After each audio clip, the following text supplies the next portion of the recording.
Okay, so we covered futures and forwards markets in Chapter 5. Now we're going to cover the options part of Chapter 5. Okay? So when you look at the options market, typically we have the options exchange, and the biggest options exchange is the Chicago Board Options Exchange, or CBOE.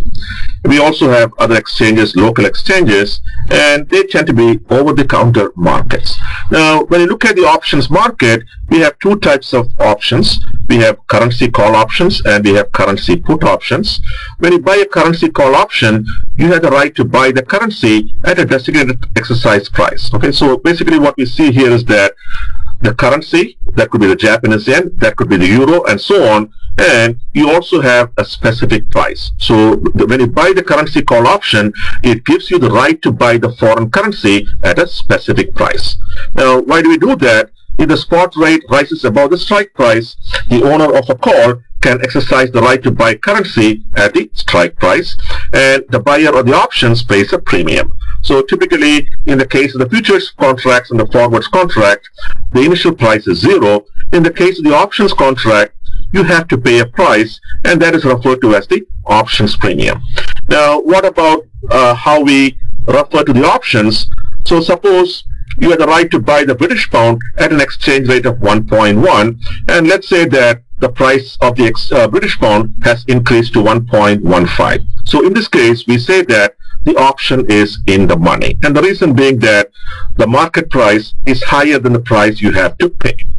Now, if the spot price is equal to the strike price, the option is at the money. So if the spot price is 1.10, the option is at the money. On the other hand, if the spot rate is lower than the strike price, the option is out of the money. So what we are saying here is that if the market price is 105 and you have the right to buy the British pound at 110, we say that the option is out of the money. Okay.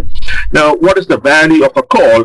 Typically, what we say is that the value of the call is given by the maximum of 0 and the stock price and the spot price minus the strike price. So that's one way to do that. If you also want to include the price we paid, the value of the call is given by the maximum of minus C and the spot price minus the strike price minus the call price. So what does it imply? Basically, what it tells you is that whenever the spot price is lower than the strike price of the call, you will walk away. So when you walk away, what you lose is the call premium. Whenever the spot price is higher than the strike price, you will exercise the call. And in that case, the profit or loss you make is given by the spot price minus the strike price minus the call price. Okay? Now, what are the factors that affect the call premiums? The factors that affect the call premiums are the spot price, okay, so the current exchange rate, the strike price of the option, the time to maturity, the standard deviation or the potential variability of the currency, and finally the risk-free rate in the US and the risk-free rate in the foreign country. So these are 6 factors that affect the option prices. Why do we say that these are the 6 factors? Perhaps the main reason why I say that these are 6 factors is because these are the variables that enter into the option pricing model. Typically, that tends to be the Black-Scholes option pricing model. Now, how do companies use call options? Using call options to hedge payables. So if you want to make a payment, you want to buy a call option. Using call options to hedge project bidding. So if you want to make a bid for a project, and if the bid goes through, you need money in a foreign currency, you can use call options. Use your call options to hedge target bidding. So again, you're trying to take over a foreign company, and if the deal goes through, you might need a lot of foreign currency. Again, you can buy options on the foreign currency. And finally, speculating, you might just want to take a bet on the exchange rates. Now, the call options give the right to buy the foreign currency. The put options grants the right to sell the currency at a specific price. So basically there, the difference is you want to sell the currency. And if the spot rate falls below the strike price, the owner of a put can exercise the right to sell the currency. The buyer of the option pays a premium, so just like the call premium. And if the spot rate is lower than the strike price, the option is in the money. If the spot rate is equal to the strike price, the option is at the money. And if the spot rate is greater than the strike price, the option is out of the money. So basically, what we find is that when compared to the call option, the way we refer to each case is different. And when you buy the put option, you have the right to sell the currency. And typically, you make money only if the exchange rate in the market is lower than the strike price of the option. So that is why we say that the option is in the money. Now, what is the value of the put? What do you get when you exercise? That is given by the maximum of 0 and the strike price minus the stock price, strike price minus the spot exchange rate, or once you include the put premium, that is minus the premium, or the difference between the strike price, the stock price, and the put premium. So basically, again, when you compare that with the call option, the valuation is different, and the reason why it's different is because here you have the right to sell the currency. Okay. What are the factors that affect the put option premium? The factors are exactly the same: the current exchange rate, the strike price of the put option, the time to expiration, the standard deviation, and finally the risk-free rate in the US and the risk-free rate in the foreign country. So what we have here is that we have some contingency graphs.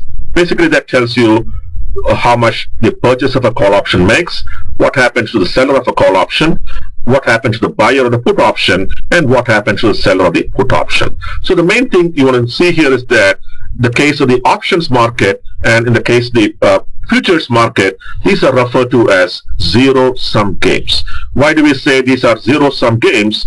The reason why we call them zero-sum games is because what the buyer makes, the seller will lose. So if you want to figure out what happens to the seller, all that you're going to do is look at what happens to the buyer and change the sign.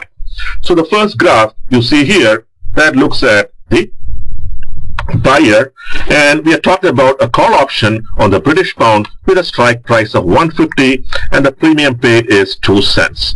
So in this case, what we see is that whenever the spot price is less than 150, the person who bought the put option will walk away. He or she is not going to exercise the put. And if they walk away, they are going to lose the premium, which is at 2 cents. Okay. Now, if the price goes to 151, in the market price, they will exercise it and they lose 1 penny. Okay. If you go back to the formula, that is the spot price minus the strike price minus the price paid for the option. So they lose 2 cents, they break even at 152, and after that they make unlimited amounts of money. So what you see here is that when you buy a call option, your potential losses are limited, that is to the call premium or the call price, and your potential profits are unlimited. Now what happens to the seller? For the seller, you have the mirror image. All that you're going to do is change the sign. So the most the seller can make is the 2 cents, that is the premium, and the most they can lose is unlimited. So in the case of the options market, one of the most dangerous things you can do is sell a call option. Okay.